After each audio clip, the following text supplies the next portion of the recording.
तर माझ्या सर्व विद्यार्थी मित्रांचे बायोलॉजीच्या आज या थोड्या लवकर होणाऱ्या सेशनमध्ये हार्दिक स्वागत. आणि सर्व विद्यार्थ्यांनी लवकर जॉईन व्हायचं आहे. मग आवाज येतोय का नाही ते पण मला सांगायचं आहे, म्हणजे आपल्याला लेक्चर स्टार्ट करता येईल. विद्यार्थी मित्र, are you getting me? Please tell me. Okay, Rohan sir, Akshay Gadekar, आवाज वगैरे क्लिअर येतोय. सिद्धी, आवाज येतोय. Very good.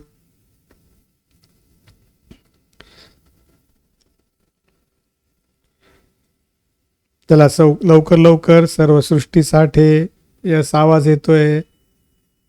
आज बायोचं लेक्चर आहे, माहिती आहे ना सर्व विद्यार्थ्यांना? माहिती आहे बायोचं लेक्चर आहे पहिलं, आणि दुसरं जे लेक्चर आहे ते फिजिक्सचं असणार आहे. पहिलं जे लेक्चर आहे ते बायोचं आहे आणि सेकंड जे लेक्चर आहे ते फिजिक्सचं असणार आहे. थोडंसं आज ॲडजस्टमेंटचा पार्ट आहे.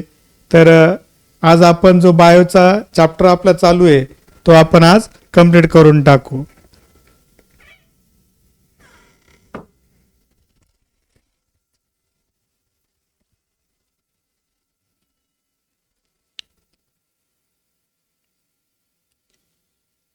तर कालच्या लेक्चरमध्ये आपण काही पॉईंट्स त्या ठिकाणी घेतलेले आहेत आणि त्या पॉईंटशी रिलेटेड सम MCQs जे लेटेस्ट MCQ 2024 आणि 25 सालचे ते सर्व MCQ त्या ठिकाणी आपण कव्हर करतोय. तुम्ही घरी अभ्यास करताय ना,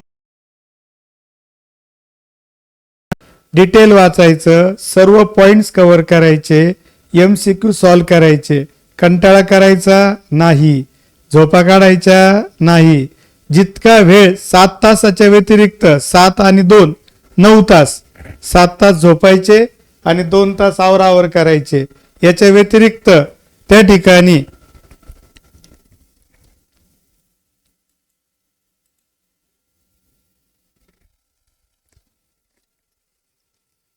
आवाज येतोय आता?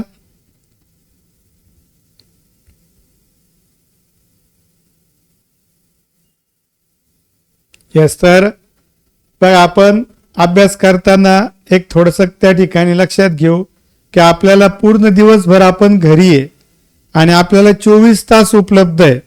आता या 24 तासातले 7 तास जर आपण झोपेचे घेतले आणि 2 तास आवरावर करण्याचे, तर याचा अर्थ हे 7 आणि 2 9 तास वजा केले तर 15 तास आपल्याकडे विद्यार्थी मित्रांनो शिल्लक आहे. या 15 तासातून आपण जर 4-5 तास ज्यांचं PCM ग्रुप आहे त्यांचे 4.5 तास आणि 6 तास PCMB ग्रुप आल्यांचे, तर असे 6 तास वजा केले तरी 9 तास आपल्याकडे शिल्लक राहत आहे. त्या 9 तासातून कमीत कमी 7 तास आपला अभ्यास झाला पाहिजे डेली. उद्या टेस्ट आहे, सर्वांना माहिती आहे, आणि ती टेस्ट आपण क्लासरूम मध्ये पण घेणार आहे आणि त्याच ठिकाणी तीच टेस्ट ऑनलाईन पण आपण कंडक्ट करणार आहे सारख्याच वेळेत. सकाळी साधारण 11 वाजता टेस्ट आपली स्टार्ट होईल. तर त्या जे जवळपास राहणारे विद्यार्थी आहे ज्यांना वैजापूरला किंवा कोपरगावला येऊन टेस्ट देणं शक्य आहे, तर बायोलॉजीचा टाइम संध्याकाळी असणार आहे. सकाळी PCM ग्रुपची टेस्ट घेऊ आपण. त्यामध्ये तुम्ही फिजिक्स केमिस्ट्रीचा पेपर देऊन टाका. फिजिक्स केमिस्ट्रीचा पेपर त्यामध्ये देऊन टाकायचा आहे. आणि उरलं बायोचं, तर बायोची संध्याकाळच्या याच्यात टेस्ट होईल आणि संध्याकाळी जी टेस्ट होणार आहे त्यामध्ये बायोचे 100 क्वेश्चन्स तुम्हाला सॉल्व करायचे असणार आहे. ओके, तर नेक्स्ट पार्ट त्या ठिकाणी आपण कंटिन्यू करतोय.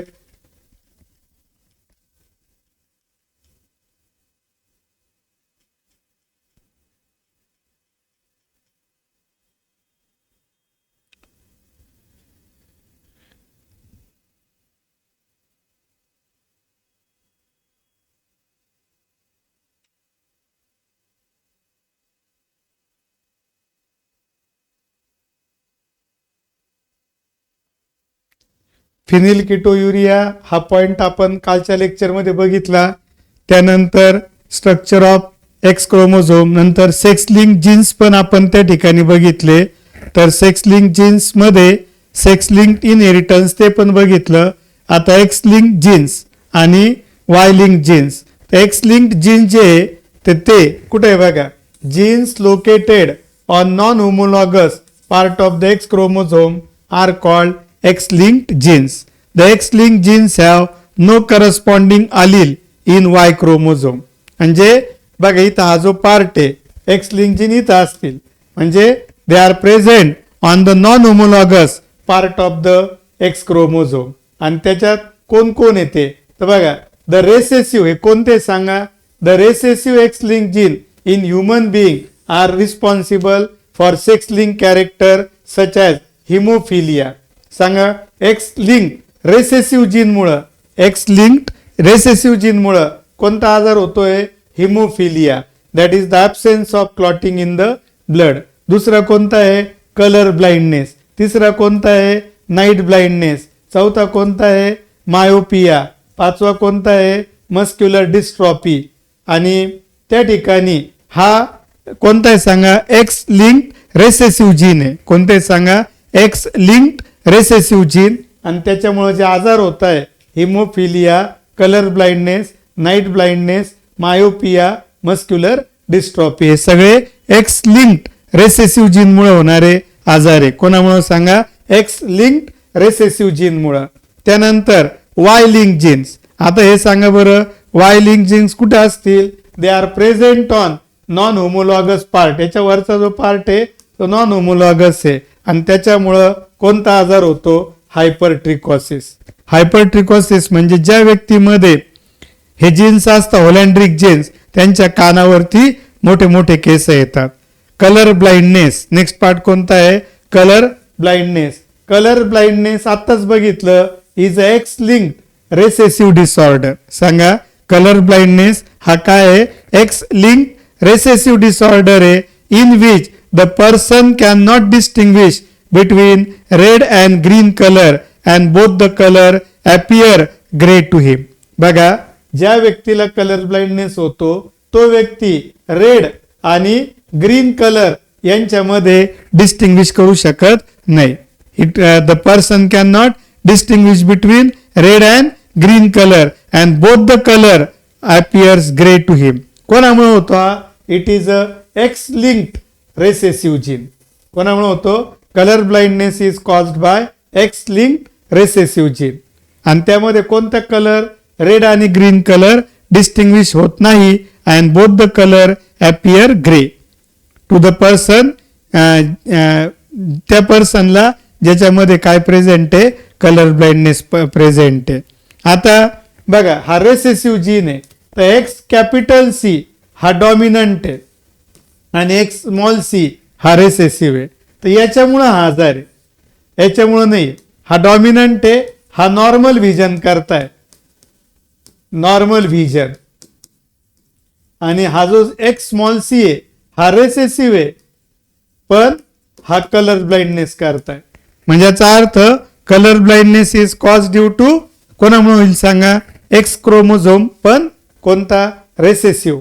रेसेसिव्ह जीन हा not dominant gene and this gene is present on non homologous part of the X chromosome. आता मेल मध्ये बघा, मेल मध्ये एक्स कॅपिटल सी आणि वाय. आता मला सांगा, एक्स कॅपिटल सी म्हणजे कोणता आहे, नॉर्मल व्हिजन. आणि वायचा तर काही प्रश्नच नाही कारण तो कलर ब्लाइंडनेस तयार करणारा जीन कुठे आहे तर त्या ठिकाणी तो एक्स क्रोमोझोम वरती आहे. आता एक्स स्मॉल सी म्हणजे हा कलर ब्लाइंड नाही रे, कलर ब्लाइंडनेस असणार याला, हा व्यक्ती कलर ब्लाइंडनेस असणारा राहील. X capital C normal female आहे. एक्स स्मॉल सी ही कलर ब्लाइंड फिमेल आहे. म्हणजे बघा, फिमेल मध्ये कलर ब्लाइंडनेस येण्याकरता दोन्ही एक्स स्मॉल सी पाहिजे, दोन्ही एक्स स्मॉल सी. आणि याच्यामध्ये नॉर्मल फिमेल असेल पण त्याच्यामध्ये कलर ब्लाइंडनेसचा जीन प्रेझेंट आहे. फिमेल नॉर्मल आहे, त्याला आजार नाही पण जीन मात्र आहे. तर अशा फिमेलला जिला आजार नाहीये पण कलर ब्लाइंडनेसचा जीन त्या फिमेल मध्ये आहे त्याला म्हणता कॅरियर फिमेल. ते पूर्ण त्या ठिकाणी डिस्ट्रीब्युशन आहे जिनोटाईपचं. तर X capital C Y normal male, X small C Y colour blind male, X capital C normal female, X small C colour blind female आणि X small C that is the carrier female. Haemophilia same त्या type मध्येच आहे, हा पण recessive disorder आहे. हा सुद्धा त्या ठिकाणी काय सांगा रेसेसिव्ह डिसऑर्डर आहे. रेसेसिव्ह म्हणजे तो पण एक्स मागच्या जसं एक्स स्मॉल सी होतं तर आता एक्स स्मॉल एच म्हणजे एक्स कॅपिटल एच हा नॉर्मल आहे आणि एक्स स्मॉल एच हा हिमोफिलियाचा आहे. परत तेच आहे, सगळं तेच राहील. सांगा मग X capital H Y normal male, X small H Y colour haemophilic male, X capital H normal female, X small H colour haemophilic female आणि X capital H small H carrier female. आणि carrier male नावाचा प्रकार नसतो, female मध्येच फक्त carrier female राहू शकतं. का? कारण मेल मध्ये एक जरी जीन असेल एकच असतो आणि तो एक तर कसा असेल एक्स कॅपिटल एच वाला असेल नाही तर एक्स स्मॉल एच वाला असेल. त्यामुळं त्या ठिकाणी एक्स कॅपिटल एच आणि एक्स स्मॉल एच राहू शकत नाही एका वेळेस आणि म्हणून ना मेल हा एकतर कलर हिमोफिलिक असेल नाही तर त्या ठिकाणी तो नॉर्मल असेल पण कॅरियर नसेल. मेल हा कॅरियर नसेल हे लक्षात घ्या. क्रिस क्रॉस इनहेरिटन्स बघा आता पॅरेंट कडून ग्रँड चाइल्ड कडं of the same sex through offspring son or daughter of the opposite sex is called criss cross inheritance. बघा inheritance of the character from a parent to the grand child म्हणजे नातवाकडे कोणाकडून of same sex through the offspring of the opposite sex. म्हणजे आता समजा बघा एखादा आजार आहे वडील आहे समजा त्या ठिकाणी त्यांच्याकडे त्यांना आजार आहे तर त्यांच्याकडून तो कोणाकडे जाईल त्या वडिलांच्या मुलाकडे जाईल पण त्या पॅरेंटच्या नातवाकडे जाईल पण कोणाकडून तर मुलीकडून. त्याला म्हणतात क्रिस क्रॉस इनहेरिटन्स. म्हणजे बघा वडिलांना फादरला एखादा आजार आहे तर तो कोणाकडे जाईल पहिले डॉटरकडे पण डॉटर कशी राहील कॅरियर आणि तिथून तो जाईल सन कडे, सन मात्र कलर ब्लाइंड राहील म्हणजे आजारी राहील. म्हणजे याचा अर्थ the inheritance of character from parent to grand child of the same sex through the offspring of the opposite sex is called criss cross inheritance. बघा colour blind father transmit the disorder to the grandson म्हणजे colour blind father कडून transmit होईल कोणाकडं त्यांच्या नातवाकडं कोणा through daughter through. तर याला म्हणता क्रिस क्रॉस इनहेरिटन्स. आणि आईकडे असेल आजार तर आईकडून कोणाकडे जाईल मुलाकडे आणि मुलाकडून नातवाकडे जाईल. तर त्या पद्धतीने तो जो क्रिस क्रॉस इनहेरिटन्स आहे. आता sex determination in human being. आता आपल्याला माहिती आहे ह्युमन बिंग मध्ये ते ऑलरेडी क्लिअर आहे सगळ्यांना खूप सांगायची गरज नाही. 44 ॲटोसोम असता आणि मेल मध्ये एक्स आणि वाय क्रोमोझोम असता सेक्स क्रोमोझोम. फिमेल मध्ये 44 ॲटोसोम आहे आणि एक्स आहे सेक्स क्रोमोझोम आहे फिमेल मध्ये. आणि जर आपण विचार केला तर सांगा मेल 2 प्रकारचे स्पर्म तयार करतो, एक एक्स क्रोमोझोम असणारा आणि एक वाय. आणि फिमेल दोन्ही एक एक्स टाईपचेच तयार करेल. का? कारण सेक्स क्रोमोझोम दोन्ही पण एक्स आहे. मग यांच्यामध्ये हेट्रोगॅमेटिक म्हणायचं. मेलला काय म्हणायचं हेट्रो म्हणजे वेगवेगळे टाईपचे स्पर्म तयार करणारा. काही स्पर्म कोण असतील एक्स आणि काही वाय. आणि फिमेल मात्र होमोगॅमेटिक असेल कारण जे 2 एक्स तयार होतील दोन्ही पण एक्स टाईपचे असतील. थोडक्यात एक विचार केला तर सेम टाईपचे. देन गॅमेट कसे तयार होतील 50% स्पर्म 44चं 22 आणि एक्स वायचं एक्स इकडं 44चं 22 आणि एक्स वाय पैकी वाय. तर याच्यात वाय क्रोमोझोम याच्यात एक्स आणि याच्यात फिमेल मध्ये मात्र असेच तयार होतील एक बाकी वेगळे नाही. जसे याच्यात 2 प्रकारचे तयार झाले तर याच्यात एकच प्रकार असेल फक्त. आणि म्हणून मी तुम्हाला सांगितलं की female is homogametic and male is heterogametic. Male produces 2 type of sperm 22A plus X 22A plus Y Female produces only one type of egg, 22A plus X. And during fertilization, sperm unite with the eggs. Sperm कोणावर unite होतील? eggs बरोबर unite होतील. म्हणजे सांगा XX XY टाईपचं sex determination आहे humans मध्ये. आता बर्ड्स मध्ये कसं आहे बघा, बर्ड्स मध्ये ZW ZZ टाईप लक्षात ठेवावं लागेल तुम्हाला. सांगा त्या ठिकाणी बर्ड्स मध्ये कोणतं आहे? ZW ZZ type. कोणतं आहे सांगा? ZW ZZ type. आता याच्यामध्ये बघा फिमेल मध्ये टॉयसियन ॲटोसोम म्हणायचं, त्याला याचा काही विचार नाही केला तरी चालेल. फिमेल मध्ये सांगा ZW आहे, म्हणजे याचा अर्थ फिमेल हेट्रोगॅमेटिक आहे. एक Z टाईपचं एक तयार होईल, एक W टाईपचं. आणि मेल मध्ये ZZ आहे, म्हणजे याचा अर्थ मेल इज होमोगॅमेटिक. मेल कसा असेल? होमोगॅमेटिक. कारण ZZ दोन्ही टाईप म्हणजे दोन्ही स्पर्म Z टाईपचेच तयार होतील ZZ टाईपचं म्हटल्यामुळे. आणि इकडे एक Z टाईपचं आणि एक W टाईपचं. आणि इकडं एक स्पर्म Z टाईपचा आणि दुसरा स्पर्म पण Z टाईपचा. म्हणजे याचा अर्थ काय की दोघांमध्ये पण सारखीच कंडिशन त्या ठिकाणी असणार. तर हे ऑलरेडी मी तुम्हाला सांगितलं. त्यानंतर हनीबीज मध्ये सेक्स डिटर्मिनेशन कसं होतं? तर हनीबीज मध्ये जे सेक्स डिटर्मिनेशन आहे त्याला म्हणता हॅप्लो डिप्लॉइड सेक्स डिटर्मिनेशन. बघा लक्षात घ्या, हनीबीज मध्ये जे सेक्स डिटर्मिनेशन आहे, sex determination in honeybees is known as the haplo diploid sex determination. काय नाव द्यायचंय सांगा? Haplo diploid sex determination. का बरं? आता बघा फिमेल आहे आणि मेल आहे. फिमेलला म्हणता क्वीन आणि मेलला म्हणता ड्रोन. तर फिमेल ऑलरेडी डिप्लॉइड असते आणि डिप्लॉइड स्टेट मध्ये 32 क्रोमोझोम आहे आणि म्हणून याला डिप्लॉइड. आणि आता मेल मात्र हेप्लॉइड असतो. मेल कसा असतो? हेप्लॉइड. आणि मेलला काय म्हणता? ड्रोन म्हणता, ड्रोन. आणि म्हणून हेप्लो डिप्लॉइड. मेल हा हेप्लॉइडच असतो ऑलरेडी आणि फिमेल हे डिप्लॉइड आहे म्हणून हेप्लो डिप्लॉइड. आणि जो हेप्लॉइड त्या ठिकाणी मेल आहे त्याच्यात मिओसिस होणारच नाही, मायटोसिसनी स्पर्म्स तयार होतील. म्हणजे 16चे 8 नाही होणार, 16चे 16च राहतील आणि त्या ठिकाणी स्पर्म तयार होतील. म्हणजे याचा अर्थ in male that is the drone the sperms are produce not by meiosis but they are produce by mitosis. Question तयार होतील मित्रांनो, मायटोसिसनी त्या ठिकाणी स्पर्म्स तयार होतील. Sperms are produced by mitosis not by meiosis. लक्षात येतंय?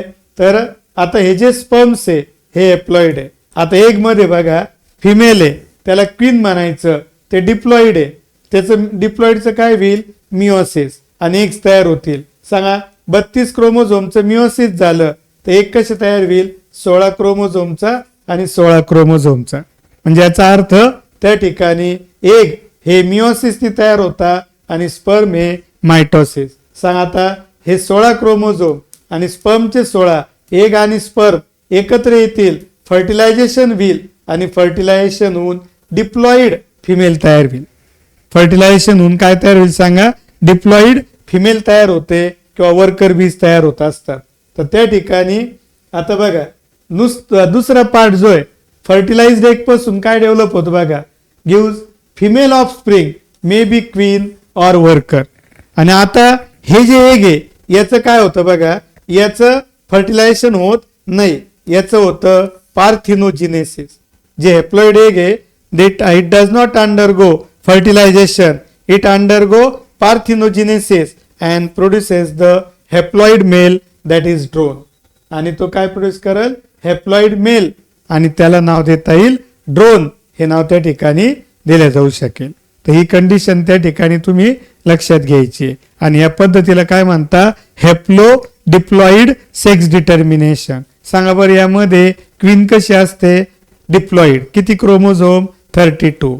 त्याला क्वीन म्हणता फिमेलला. आणि मेल काय असतो? Drone, haploid. फिमेल काय तयार करल? मिओसिसनी एग्स तयार करल, 16 क्रोमोझोम.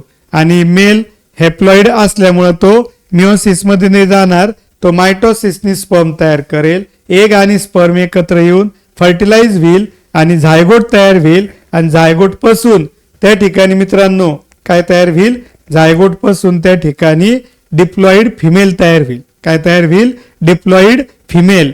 आणि जे एक एग राहिलेले बघा हेप्लॉइड, तर याच्यापासून पार्थिनोजेनेसिस होईल आणि हेप्लॉइड मेल तयार होईल. तर हे झालं sex determination in honey bees which is known as the haplodiploid sex determination.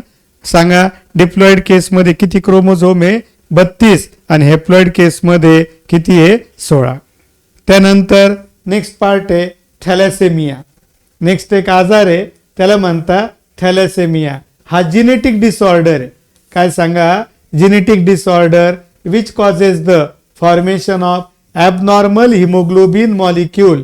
याच्यामध्ये सांगा काय तयार होतं, ॲबनॉर्मल हिमोग्लोबिन मॉलिक्यूल म्हणजे नॉर्मल नसणारा हिमोग्लोबिनचा मॉलिक्यूल त्या ठिकाणी तयार होतो, रिझल्टिंग इन टू, आणि त्यामुळे काय होतं, anaemia, jaundice, variation in size and shape of the RBC. याला म्हणता thalassemia.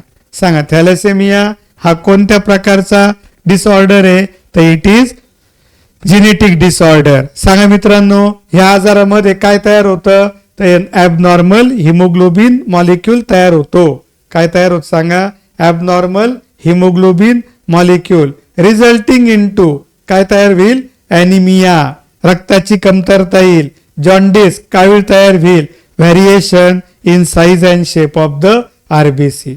Thalassemia is autosome linked. बघा ॲटोसोम लिंक, सेक्स लिंक नाही, ॲटोसोम लिंक्ड आहे. Autosome link recessive blood disease. Thalassaemia is a autosome linked recessive blood disease. आता बघा याच्यात हिमोग्लोबिनचा जो molecule आहे त्याच्यात 4 पेप्टाइड चेन असतात. किती पेप्टाइड चेन असतील, 4.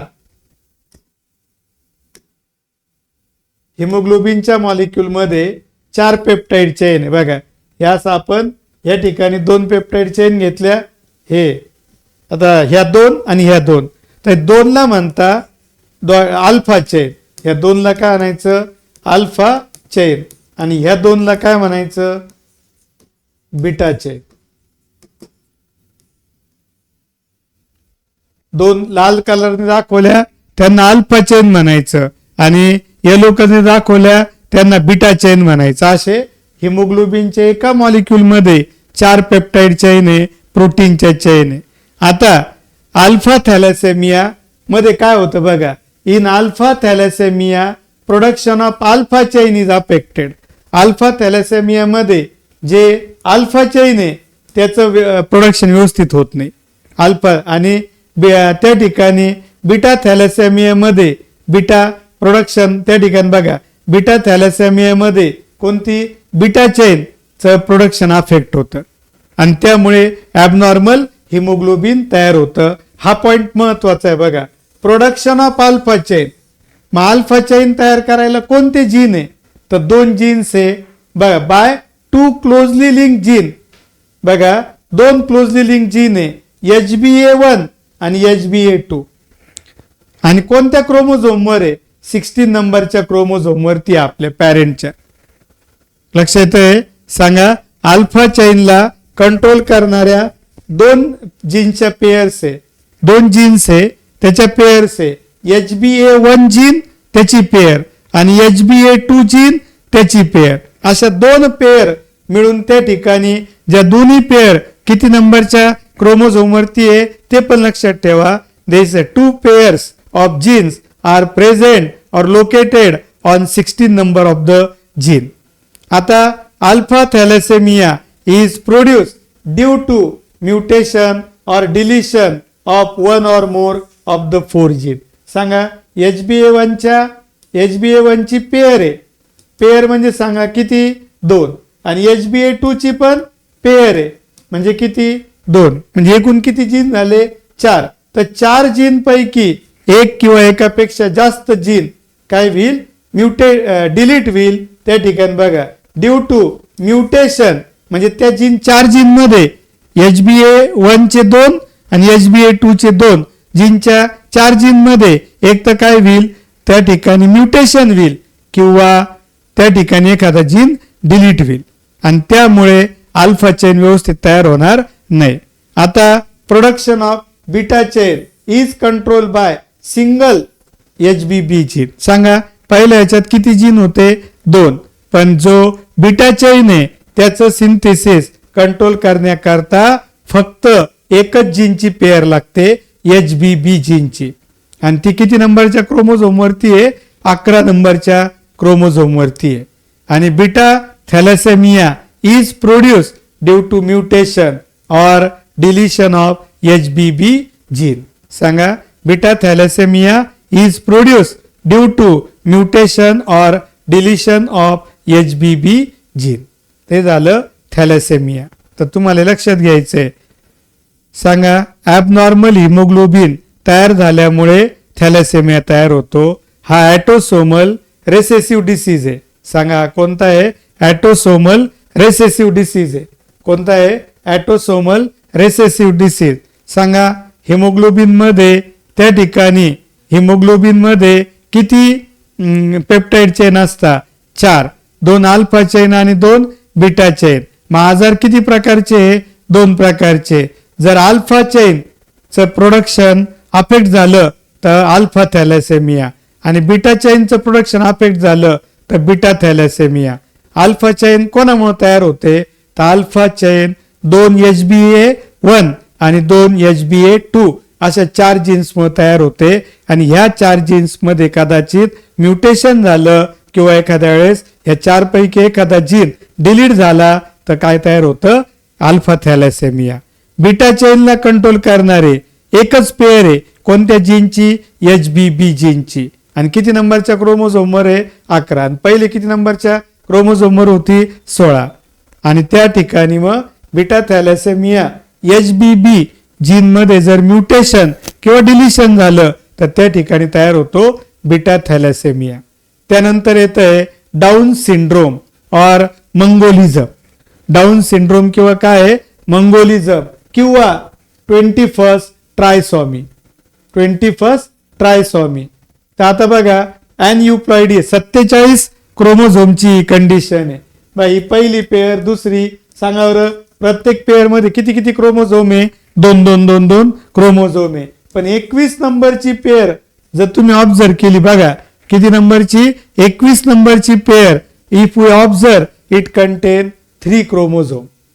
21 नंबरचे 3 आहे. मग सांगा बरं सगळे 2 असते तर 46 झाले. आणि 21 नंबरला एक वाढवा आहे 47. म्हणजे ट्रायसॉमी मध्ये 21 नंबरचे क्रोमोझोम 3 असतात म्हणून त्याला ट्रायसॉमी म्हणता. आणि मग 46 आणि 21 नंबरचा एक वाढवा असे 47 क्रोमोझोम आहे. तर याच्यामध्ये बघा Down syndrome was first describe by John Langdon down.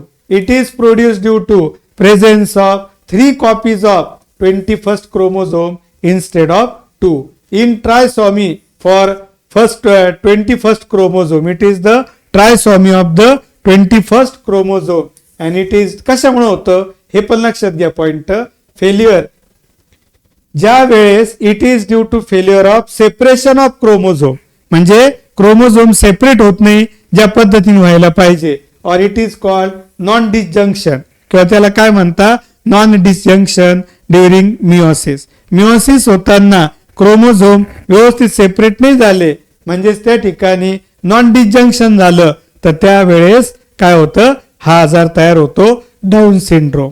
याचे सिम्पटम्स काय? तर downward slanting of the eyelids due to fold of skin over the inner corner of the I.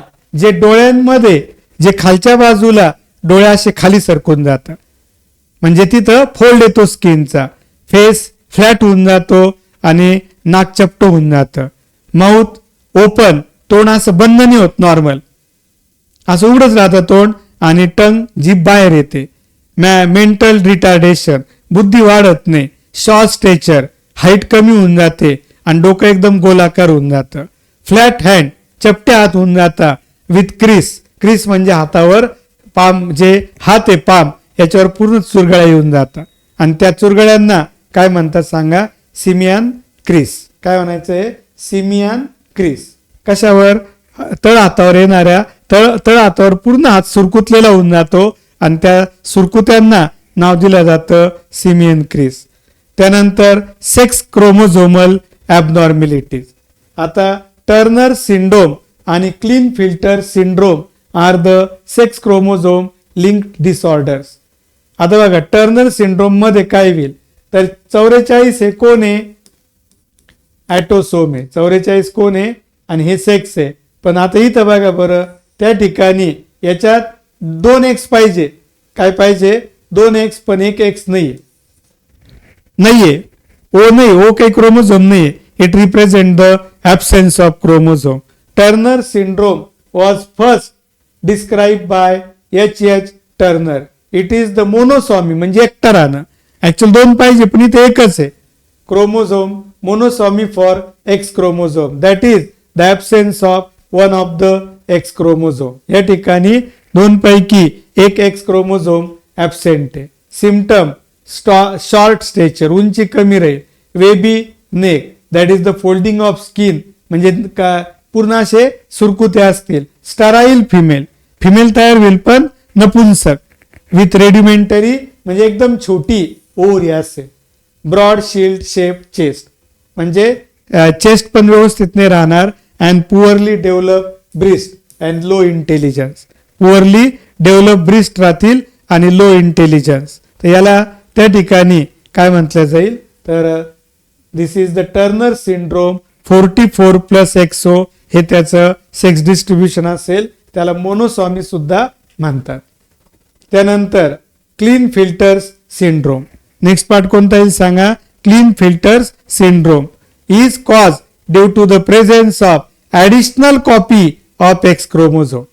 म्हणजे सांगा नॉर्मल कसं असतं 44+ XX च्या ऐवजी 44+ XXY.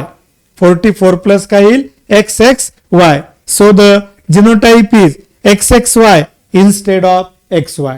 जिनोटाइप कसं असेल मित्रांनो XXY असेल instead of XY. Male having this disorder are called feminised males. आणि ज्या मेल्स मध्ये आता मला सांगा XY च्या ऐवजी कोण आहे XXY.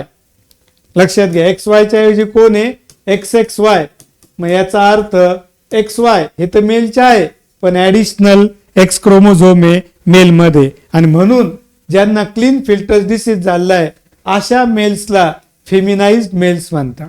म्हणजे महिलांचे फिमेलचे गुण असणारा मेल त्याला म्हणतात feminised male. Patients are tall thin, testes are very small, spermatogenesis sperm होण्याची प्रक्रिया ऍबसेंट. स्टराईल मेल म्हणजे नपुंसक मेल असेल with poorly develop secondary sexual character. आणि त्या ठिकाणी दाढी मिशा हिअर्स ऑन चेस्ट रिजन यांना म्हणतात सेकंडरी सेक्शुअल कॅरेक्टर. ते नसतील त्यांच्यामध्ये, पुअरली डेव्हलप असतील. तर this is the Klinefelter's syndrome. तर अशा प्रकारे आपला ह्या चॅप्टरचा थेरॉटिकल पार्ट कंप्लीट झालेला आहे. तर आपण रिलेटेड क्वेश्चन जे ते या ठिकाणी कंप्लीट करू.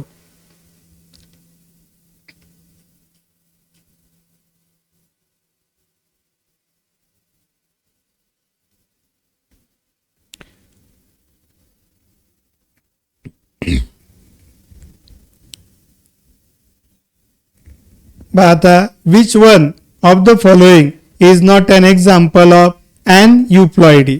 सांगा आता कोणतं एक्झाम्पल हे ॲन युप्लॉइडीचं नाहीये. तर आताच मी तुम्हाला सांगितलं.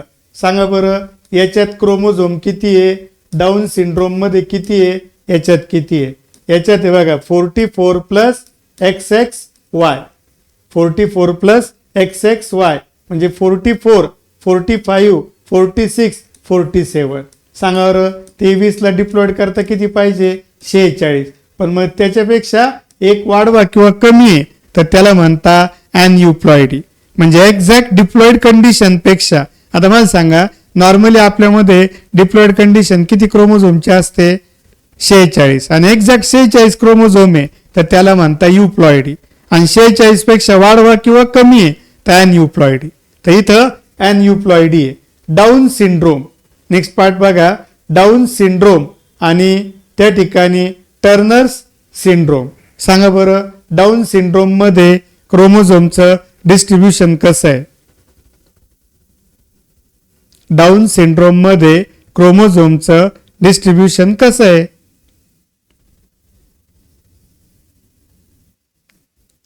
आत्ताच झालेलं आहे. Turner syndrome, down syndrome.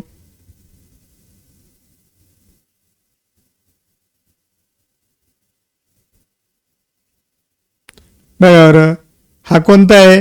Clean filter syndrome, जो ऑलरेडी मी इथे एक्सप्लेन केला बघा. XXY हा जो आहे हा क्लीन फिल्टर सिंड्रोम आहे. त्याच्यानंतर जो हा बघा हा कोणता आहे? Turner's syndrome. कोणता आहे? Turner's syndrome.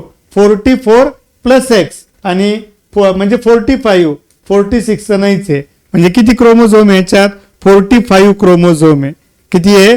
45. आणि त्याच्यात व्यतिरिक्त जर याच्यात बघितलं तर डाऊन सिंड्रोम त्याला म्हणता 21 ट्रायसॉमी.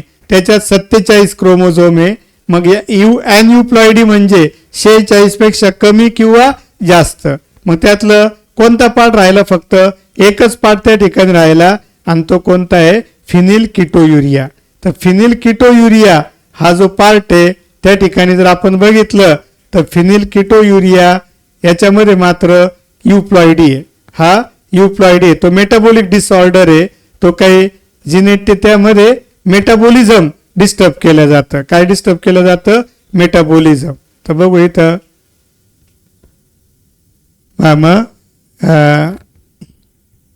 मग इथं नाही, इथं बघा. मग हा जो आहे नाही, हे पण नाही, हा पार्ट आहे फिनिल किटोयुरिया. आन्सर काय सांगायचं?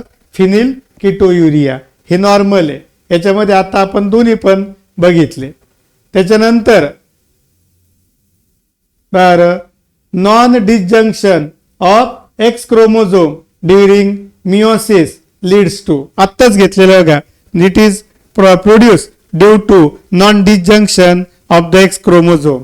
किंवा त्याला काय म्हटलं होतं आपण त्या ठिकाणी?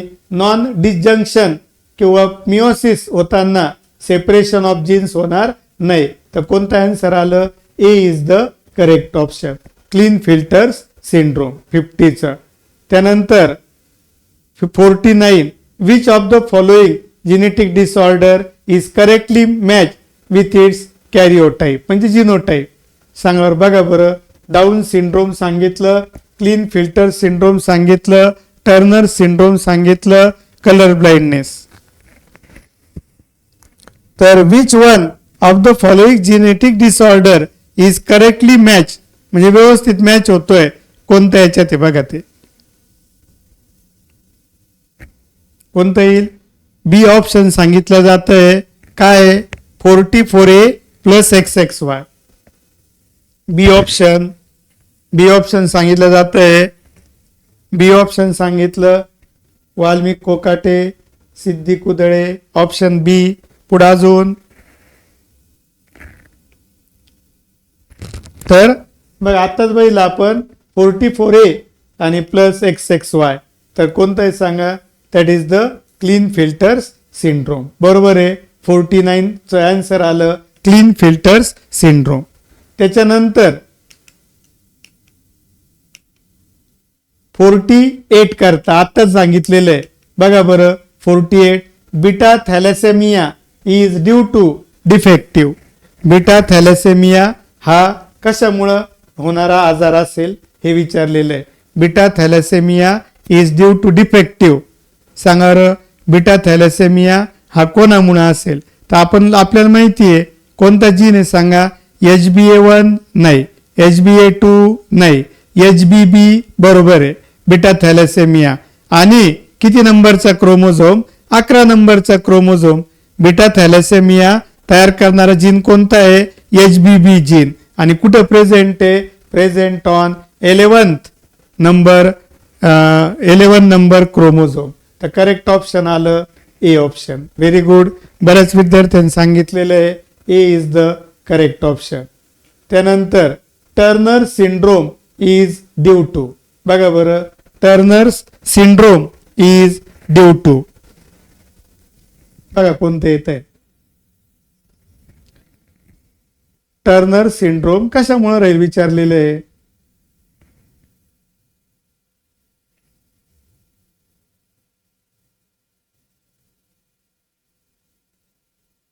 ऑप्शन आलं डी. अजून ए, डी. राधिका जाधव सांगते डी ऑप्शन. वाल्मिक कोकाटे, वेदांग सदावर्ते सांगतोय डी ऑप्शन.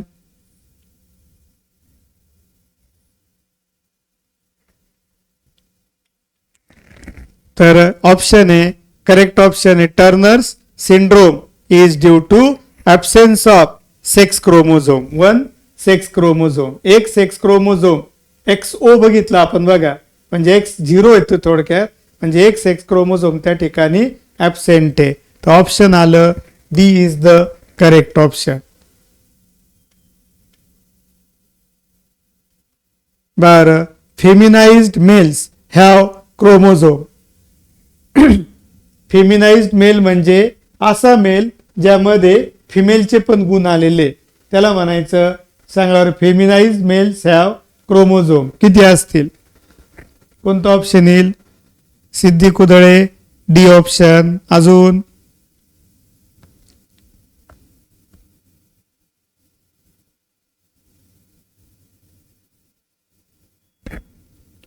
फेमिनाइज्ड मेल्स म्हणजे कोणता डिसीज आहे? क्लीन फिल्टर्स डिसीज आहे. कोणता आहे सांगा? Klinefelter's disease. आणि त्यामध्ये किती क्रोमोझोम्स असतील सांगा पटकन. ऑप्शन आलं Vedang Sadavarte D option. Srishti Sathe D. बरोबर आहे. कसं सांगा? 44 plus XXY. 44, 45, 46, 47. Correct answer is D option. त्या ठिकाणी करेक्ट आन्सर कोणतं आलं? D is the. Very good. Rutuja Thengde, Swaranjali correct answer सांगितलेले तुम्ही, करेक्ट आहे. राधिका जाधव करेक्ट ऑप्शन आहे, D is the correct option. Sir ZW ZZ type of sex determination is seen in. ZW ZZ type of sex determination is seen in. कोणामध्ये? ZW. तर एकदम बरोबर आहे. पक्ष्यांमध्ये त्या ठिकाणी कोणतं सेक्स डिटर्मिनेशन असतं? ZZ ZW किंवा ZW ZZ type of sex determination is present in birds. बघा आता क्वेश्चन नंबर 44 दिलेला आहे. बघा त्यात कोणतं करेक्ट आहे ते सॉल्व करा.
वेदांग सदावर्ते ए ऑप्शन सांगतोय.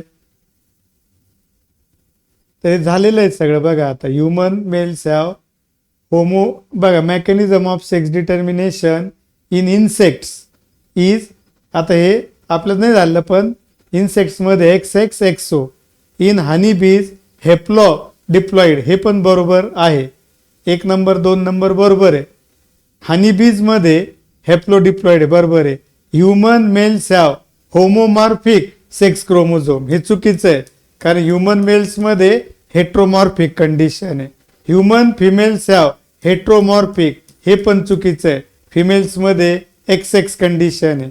आणि बर्ड्स मध्ये ZWZZ टाईपचा आहे. म्हणजे याचा अर्थ हे पहिला पॉइंट बरोबर आहे, दुसरा पॉइंट बरोबर आहे आणि 5वा पॉइंट बरोबर आहे.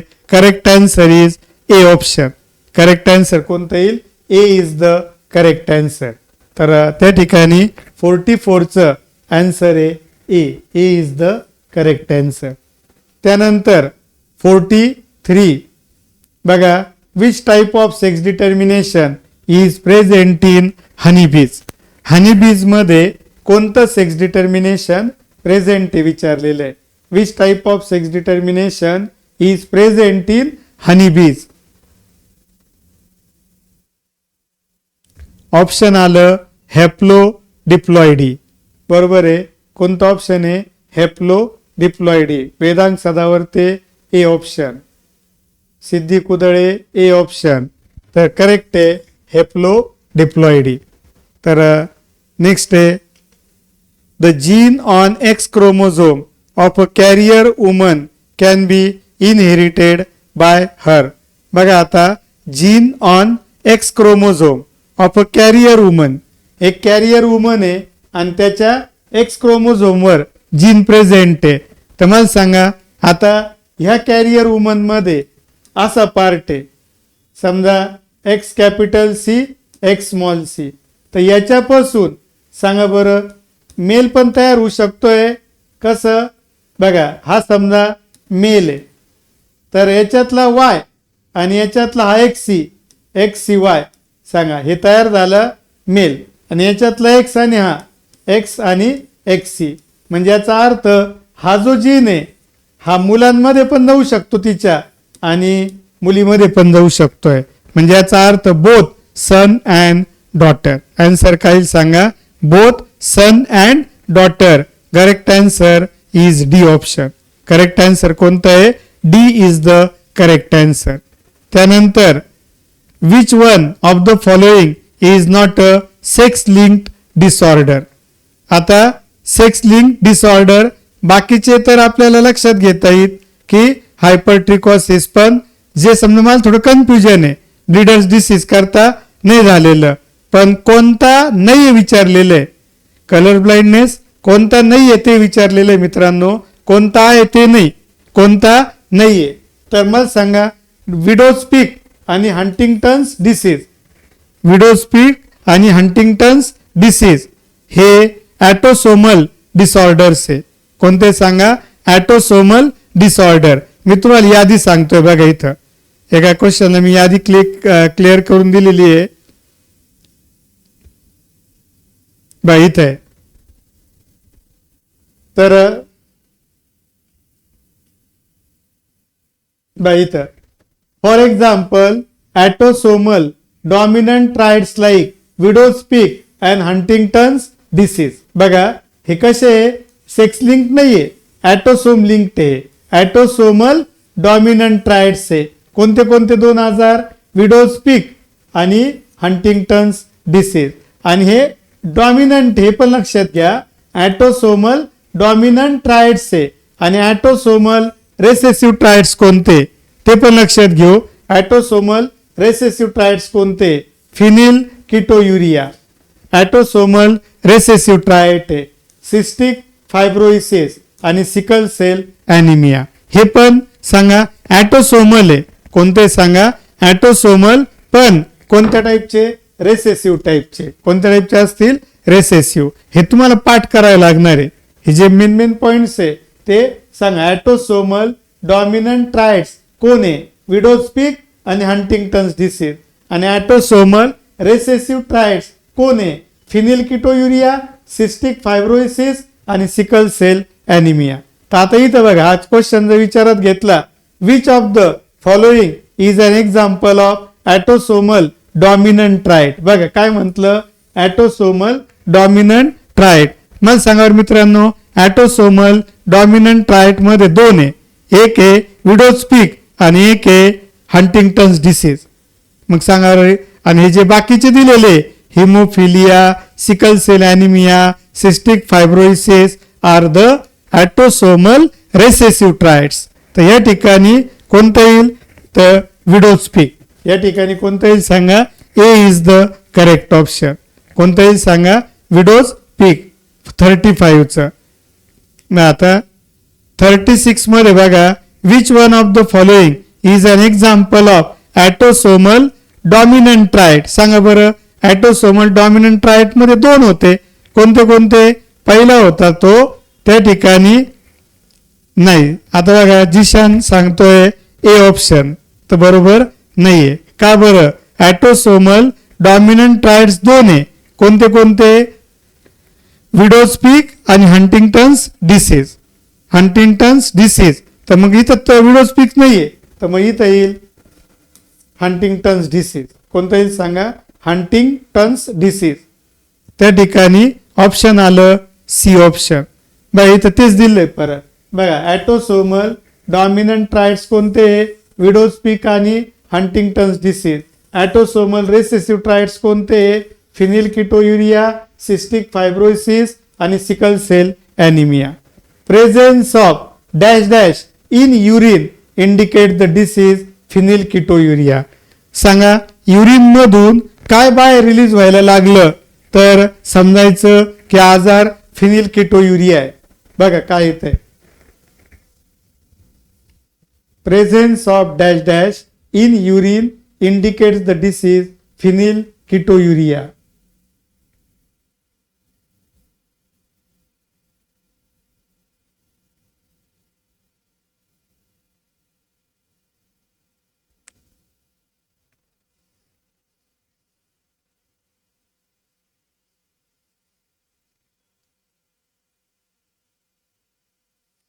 तर ऑप्शन आहे फिनिल ॲलेनिन.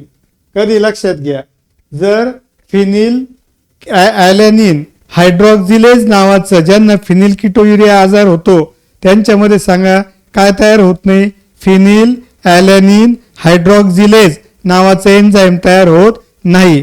त्यामुळे फिनिल ॲलेनिनचं रूपांतर टायरोसिन मध्ये होत नाही. आणि मग जे फिनिल ॲलेनिन आहे ते काय होतं, ब्लडमध्ये CSF मध्ये मिक्स होतं आणि जे जास्तीचं फिनिल ॲलेनिन आहे ते युरिन मधून बाहेर जायला लागतं आणि त्या आजाराला नाव दिलं जातं फिनिलकिटोयुरिया. काय नाव दिलं जातं मित्रांनो, फिनिलकिटोयुरिया. तर युरिन मध्ये फिनिल ॲलेनिन आलं तर समजून घ्यायचं की आजार कोणता आहे, फिनिलकिटोयुरिया आहे. तर बघा, phenyl alanine is excreted in urine and hence the disease is called phenylketonuria. The trait is transmitted directly from father to son. सांगा, जे Y क्रोमोझोम वर आहे ते वडिलांकडून मुलाकडे जातील डायरेक्टली, तर तो आजार आहे Y लिंक्ड, तर तो आहे हायपरट्रिकॉसिस. कानावरती एक्स्ट्रा इयर्स येणं त्याला म्हणता हायपरट्रिकॉसिस. आणि तो कोणत्या क्रोमोझोम वर सांगा, याचे जीन Y क्रोमोझोम, आणि Y क्रोमोझोम वडिलांकडून कोणाकडे जाईल, डायरेक्टली मुलाकडे जातील, कारण आईकडून Y क्रोमोझोम येऊ शकत नाही. मग त्यामुळे आन्सर आलं ए ऑप्शन, मग हायपरट्रिकॉसिस. आता what will be the genotype of the parent of a colour blind daughter and colour blind son. बघा आता, what will be the genotype of the parents of a colour blind daughter and colour blind son. म्हणजे त्या ठिकाणी daughter पण colour blind आहे आणि सन पण colour blind आहे, तर त्या वेळेस त्या ठिकाणी कसे पाहिजे जिनोटाइप. जिनोटाइप काय राहील, वडिलांचं आणि आईचं. ज्या वडील आणि आई यांना जे मुलं झाले, एक मुलगी आणि एक मुलगा, तर मुलगी पण कलर ब्लाइंड आहे आणि मुलगा पण कलर ब्लाइंड आहे, तर त्यांचे जिनोटाइप कसे असतील ते आपल्याला शोधायला सांगितलेलं आहे.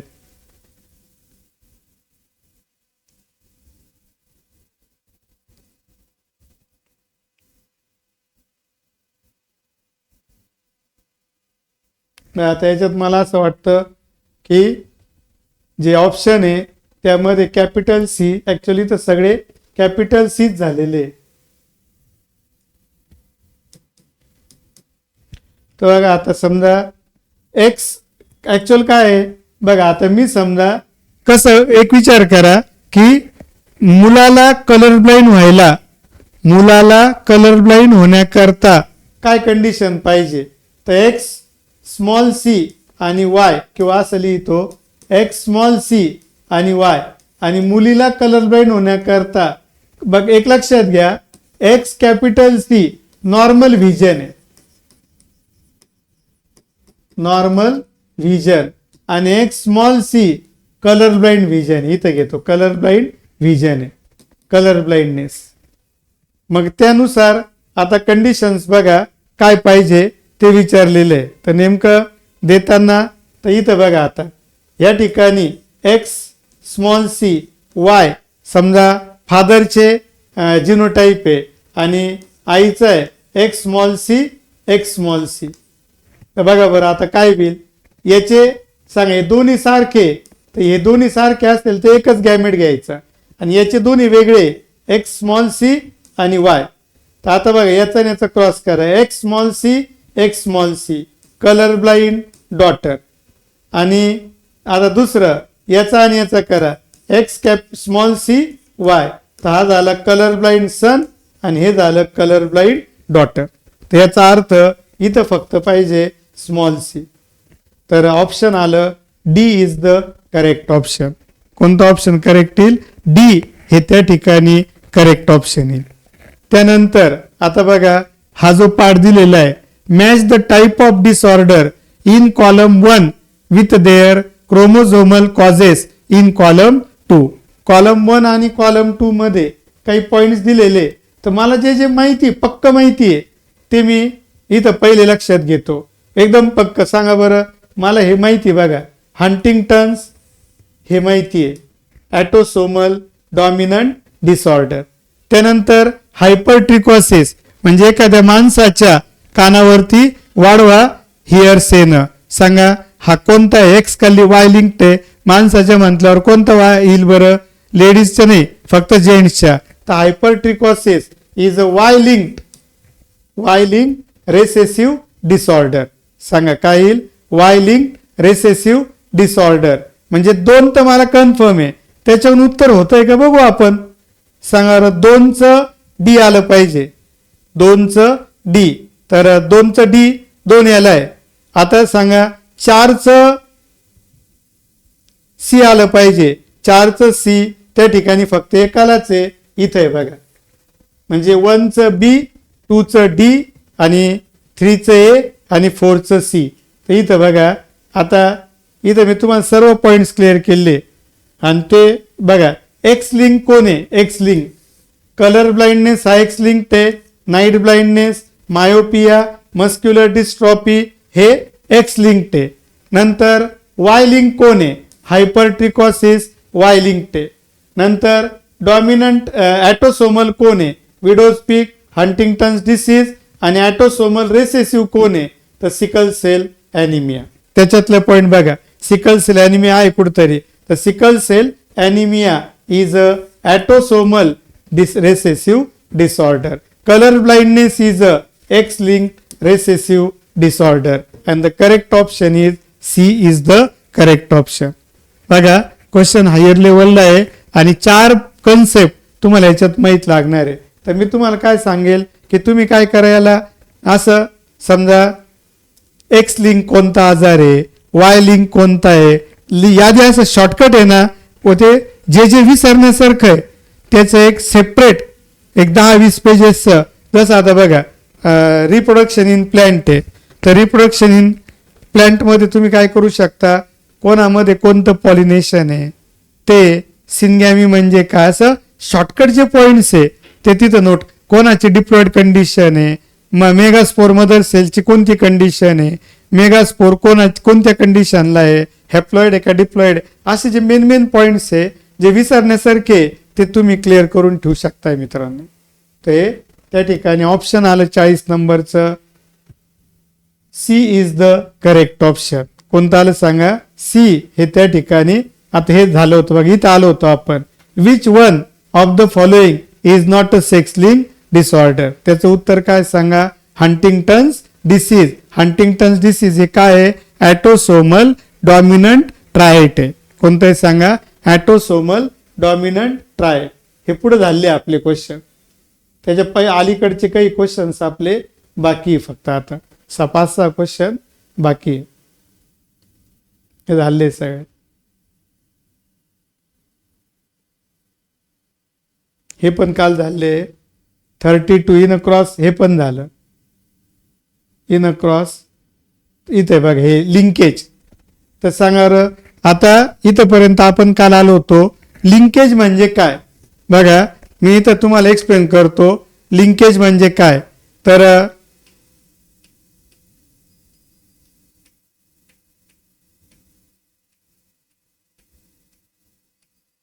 इथं आहे लिंकेज.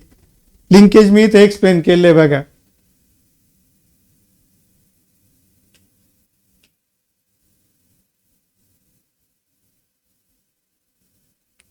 तर लिंकेज म्हणजे काय? All the linked genes in a particular chromosome constitutes the linkage group. Linkage म्हणजे थोडक्यात काय? साखळी. आता कधी कधी काय होतं, एखादे जीन 2-3 जीन्स आहे त्यांची साखळी बनून जाते आणि ते जाताना बरोबरच जातं पुढच्या जनरेशनला. त्याला म्हणता लिंकेज. त्याला काय नाव द्यायचंय? लिंकेज हे नाव द्यायचंय. All the linked genes in a particular chromosome constitutes a linkage group. The number of linkage group of a particular species. किती लिंकेज ग्रुप आहे कोणामध्ये? तर लक्षात घ्या त्या ठिकाणी हॅप्लॉइड नंबर ऑफ क्रोमोझोम म्हणजे किती क्रोमोझोम चे संख्या आहे हॅप्लॉइड नंबर. तर त्या ठिकाणी तेवढे लिंकेज ग्रुप आहे. तेवढे लिंकेज ग्रुप आहे. म्हणजे आता उदाहरणार्थ बघा, जे ड्रॉसोफिला आहे फळमाशी, त्याच्यात डिप्लॉइड कंडिशन आहे. डिप्लॉइड कंडिशन आहे 8 क्रोमोझोमची. तर हॅप्लॉइड कंडिशन कितीची असेल? 4ची. तर मग ड्रॉसोफिला मेलॅनोगॅस्टर मध्ये 4 लिंकेज ग्रुप आहे. याचा अर्थ त्याच्यामध्ये 4 पेअर्स आहे क्रोमोझोमच्या डिप्लॉइडला आणि 4 क्रोमोझोम आहे हॅप्लॉइडला. गार्डन पी प्लांट मध्ये 7 लिंकेज आहे. लक्षात हे पाठ करावं लागेल तुम्हाला. गार्डन पी प्लांट मध्ये 7 लिंकेज आहे. म्हणजे सांगा 7 पेअर्स ऑफ क्रोमोझोम आहे. म्हणजे जेवढ्या पेअर्स असतात क्रोमोझोमच्या तेवढे लिंकेज ग्रुप असतात. आणि सांगा 7 पेअर्स आहे म्हणजे याचा अर्थ 14 क्रोमोझोम आहे डिप्लॉइड मध्ये आणि 7 पेअर्स आहे म्हणजे हॅप्लॉइडला किती क्रोमोझोम आहे? 7 क्रोमोझोम आहे. पेअर्स म्हणजे 14 झाले ना, म्हणजे 7 पेअर्स आहे आणि पेअर्स म्हणजे डिप्लॉइड कंडिशन आणि प्रत्येकाचं एक एक क्रोमोझोम घेतला तर हॅप्लॉइड कंडिशन. हे असं आहे बघा. हे 1 2 3 4 5 6 7 ही झाली हॅप्लॉइड कंडिशन. आणि पेअर्स विचारात घेतले तर मग डिप्लॉइड कंडिशनला बघा कसं येईल.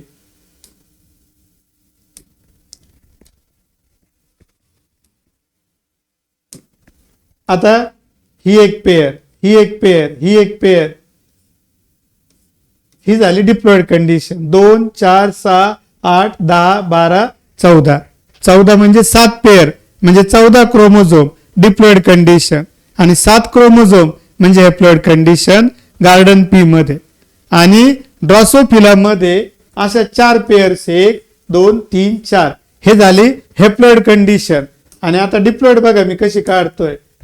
1 2 3 4 ही झाली त्या ठिकाणी ड्रॉसोफिला मध्ये डिप्लॉइड. डिप्लॉइडला 4 पेअर्स आहे आणि हॅप्लॉइडला 4 क्रोमोझोम्स आहे. पेअर्स नाही.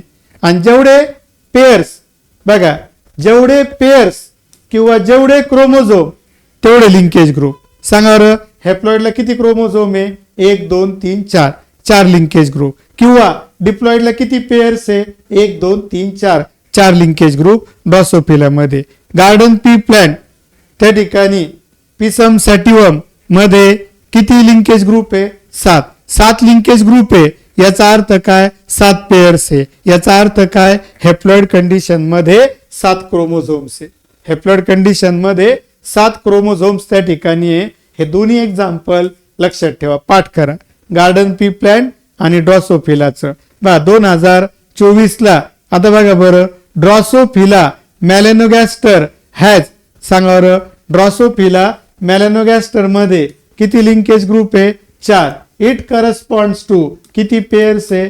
4 pairs of the chromosome. Option आलं बी ऑप्शन.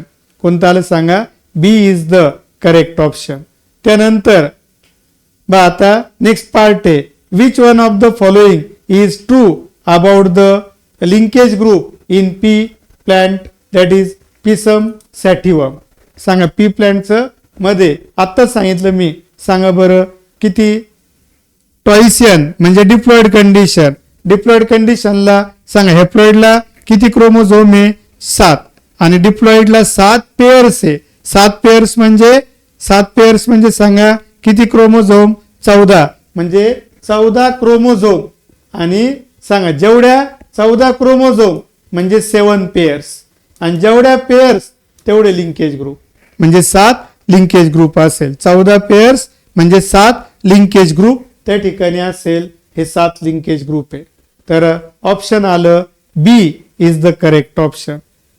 क्वेश्चन नंबर आता क्रॉसिंग ओव्हर च त्या ठिकाणी, क्रॉसिंग ओव्हर म्हणजे काय सांगा?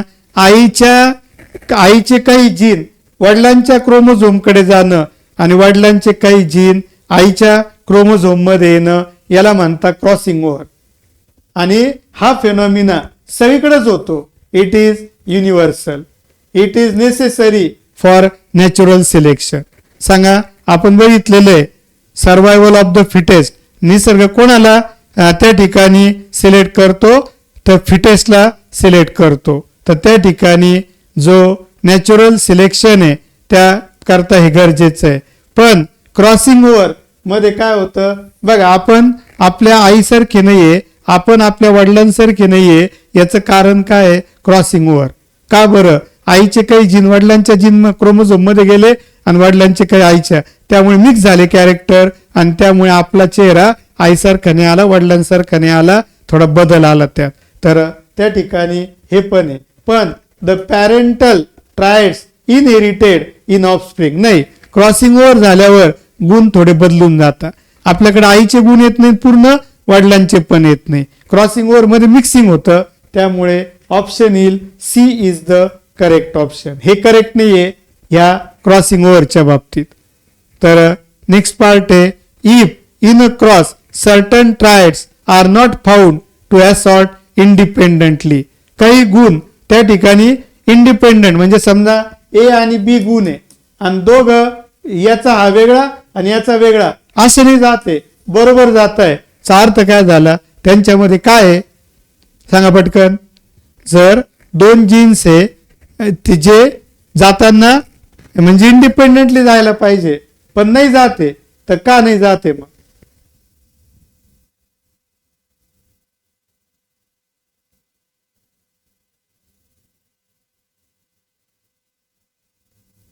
बरोबर आहे. कोणता ऑप्शन येईल? बरोबर आहे, प्रीती कांबळे. चुकीचं ऑप्शन. क्रॉसिंग ओव्हर म्हणजे जीन मिक्स होणे, पण 2 जीन बरोबर जात नाही, याचा अर्थ त्यांच्यात काय?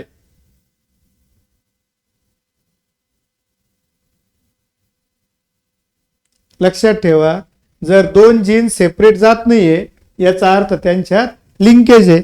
म्हणजे बघा, एखादा विद्यार्थी त्याचा मित्र आहे आणि तो विद्यार्थी काय म्हणतोय, तो गेला तुम्ही क्लासला जाईल, चा अर्थ तो इंडिपेंडेंटली नाही जाते दोघं. याचा अर्थ काय सांगा?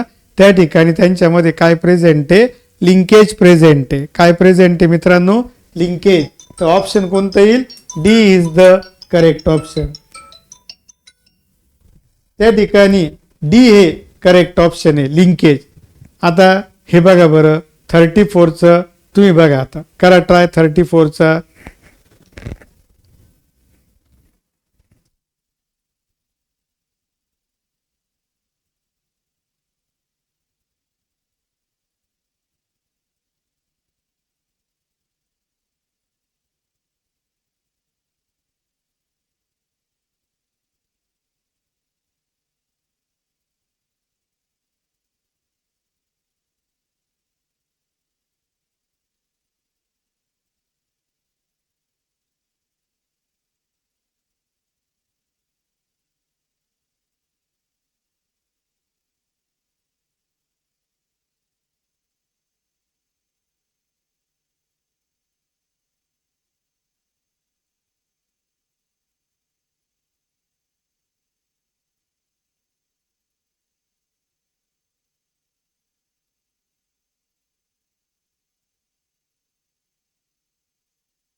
सॉरी, आवाज येतोय का आता?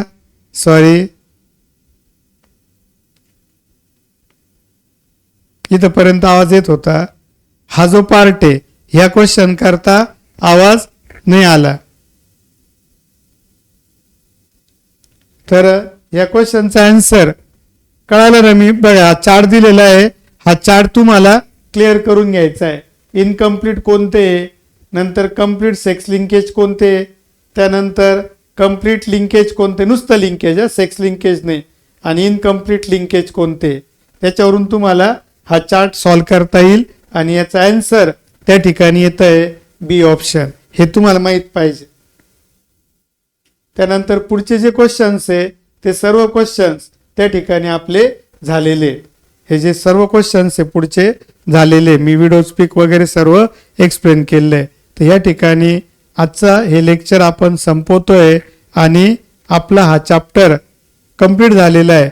नेक्स्ट लेक्चरमध्ये आपण नेक्स्ट चॅप्टर स्टार्ट करू. उद्या संध्याकाळी, उद्या सकाळचा बायोचं लेक्चर नाही होणार, कारण 11 वाजता तुमची ग्रुप टेस्ट असणार आहे 200 मार्कांची PCM ग्रुपची, आणि संध्याकाळी बायोची वेगळी टेस्ट होईल 100 मार्कांची, ती टेस्ट होईल.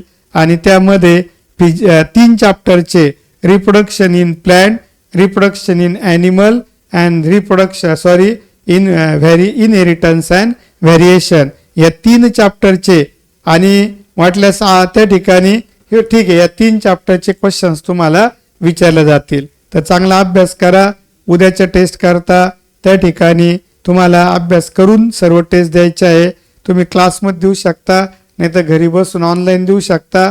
3 तासाची टेस्ट आहे, कंटाळा न करता ते सॉल्व करायची आहे. कळालंय सगळ्यांना?